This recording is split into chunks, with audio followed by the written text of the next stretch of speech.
Fighter. എൻ്റെ അണ്ണ, നിങ്ങൾ എന്താ അഭിനയമാണ്, ഒരു രക്ഷയില്ല. ആരുടെ കാര്യം പറഞ്ഞു വെച്ചാൽ ഹൃത്തിക് റോഷൻ്റെ കാര്യമാണ്. ഈ പടത്തിലെ ഏറ്റവും ബെസ്റ്റ് എന്ന് പറയാനായിട്ട് ആൾ ഒരു സാധനം തന്നെ രണ്ട് ഇമോഷണൽ വർക്ക് ചെയ്യണ കാണിക്കുന്നുണ്ട്. ചെറിയൊരു കോൾഡ് ഉണ്ടാവും കേട്ടോ. ആള് പ്ലീസ് എന്നുള്ളത് ആളുടെ സിഗ്നേച്ചർ ആയിട്ടുള്ള സ്മൈലിൽ ചോദിക്കുന്നുണ്ട്, അതുപോലെ ഒരു സെന്റിമെന്റൽ സാധനത്തിൽ ചോദിക്കുന്നുണ്ട്.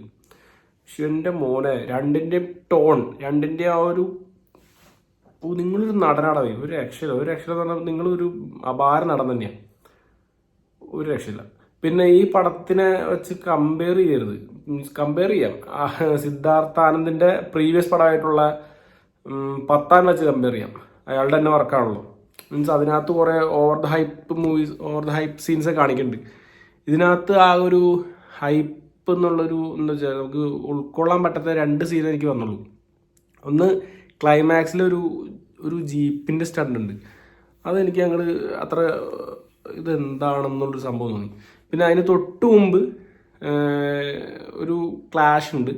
ആ ക്ലാഷിൽ വന്നിട്ട് ലാൻഡ് ചെയ്യണത് നേരെ ഇതിൻ്റെ ക്ലൈമാക്സിലേക്കാണ്. മീൻസ് അവിടെ വന്നിട്ട് പെട്ടെന്നൊരു സഡൻ സാധനമുണ്ട്. മീൻസ് അതെങ്ങനെ അവിടെ ആളെത്തി, അതൊന്നും ലോജിക്ക് കണക്ട് ആയില്ല. ബാക്കി ഓവറോൾ ബാക്കി എൻ്റെ ഫിലിം ഗൂസ് ബംസ് ആണ്. എന്താ പറയുക, നമ്മുടെ നമുക്ക് ഒരു ഉള്ളിൽ നിന്ന് അടിവേരിൽ നിന്ന് ഒരു പെരുപ്പ് തണുപ്പ് ഇങ്ങനെ കയറിയിട്ട് ഇങ്ങനെ ഒരു സാധനം വരത്തില്ലേ നമുക്ക്. അഫ്കോഴ്സ് അത് പാട്രിയോട്ടിസം വിൽക്കാൻ തന്നെയാണ് പടം എടുത്തേക്കണത്. പടത്തിൽ കുറച്ചുകൂടെ ബീജിയംസും അതുപോലെ തന്നെ നമുക്ക് ആ രോമ എണീറ്റ് നിന്നിട്ട് സല്യൂട്ട് അടിക്കുന്ന ടൈപ്പിലുള്ള ഒരു ബീജിയംസും അല്ലെങ്കിൽ അതുപോലത്തെ ഒരു പാറ്റേണിലുള്ള ഒരു പാട്രിയോട്ടിക് മൂവിയാണ് എടുത്തേക്കണത്. പക്ഷെ അത് അങ്ങനെ ഫീൽ ചെയ്യിച്ചല്ല വന്നേക്കണം. നമുക്കത് നമ്മൾ ആ സിറ്റുവേഷനിൽ വന്ന് നമ്മൾ അതിൻ്റെ ഉള്ളിൽ കൂടി ഫേസ് ചെയ്ത് നമുക്ക് തന്നെ അത് ഫീൽ ചെയ്ത് നമ്മളാ ഈ സംഭവം നടക്കണോടത്ത് നമ്മളുണ്ട് എന്ന് ഫീൽ ചെയ്തിട്ട് ഭയങ്കര എൻഗേജിങ് ആയിട്ട് എടുത്തേക്കണം. ഒരു പത്താൻ പോലെ അങ്ങനെ ഉടായ്പ കാണിച്ച് എടുത്തേണ്ട പടമല്ല.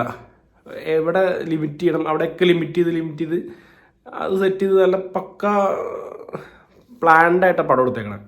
ചുമ്മാ വെറുതെ എടുത്തുകൊണ്ട് അലമ്പാക്കി കാണിച്ചു വെച്ചേക്കല്ല. പടം നമ്മളൊരു 150 രൂപ എടുത്തു കണ്ടു കഴിഞ്ഞാൽ വെറുത്തിയ പടം. 250 കോടി മുടക്കി എടുത്ത പടമാണ്. ആ പടത്തിന് അതിൻ്റേതായിട്ടുള്ള എല്ലാ നീറ്റ്നെസ്സും ക്ലാസ്സും ഉണ്ട്. ഹൃത്തിക് റോഷൻ്റെ ഈ അടുത്തിറക്കി പടമൊന്നും വിജയിച്ചിട്ടില്ല, ഒന്നും ഓടിയിട്ടില്ലാന്ന് എനിക്ക് തോന്നുന്നു. വാറിന് ശേഷം ഏതായിരുന്നു ഒന്നും ഓടിയിട്ടുള്ളതൊന്നും.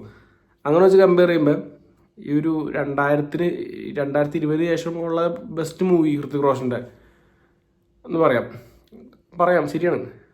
പിന്നെ അധികം പറഞ്ഞ് വലിച്ചു കിട്ടുമൊന്നുമില്ല. പടം നല്ല പടം, നമ്മൾ തിയേറ്ററിൽ പോയി തന്നെ കാണും, അടിപൊളി പടം. നിങ്ങൾ അല്ലെങ്കിൽ തിയേറ്ററിൽ കണ്ടില്ലെങ്കിൽ ഒരു 60 ദിവസം കഴിയുമ്പോൾ OTT വരുന്ന കാണേണ്ടി വരും.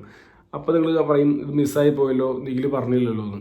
അപ്പോൾ അതുകൊണ്ട് മിസ്സാക്കരുത്, പടം തിയേറ്ററിൽ തന്നെ പോയി കാണാം. നല്ല പടമാണ്. അതുകൊണ്ടാണ് ഞാൻ പറയണം, വിശ്വസിക്കുക. നിങ്ങൾ എന്നെ വിശ്വസിക്കുക, ഞാൻ നല്ല പടങ്ങൾ പറയാം.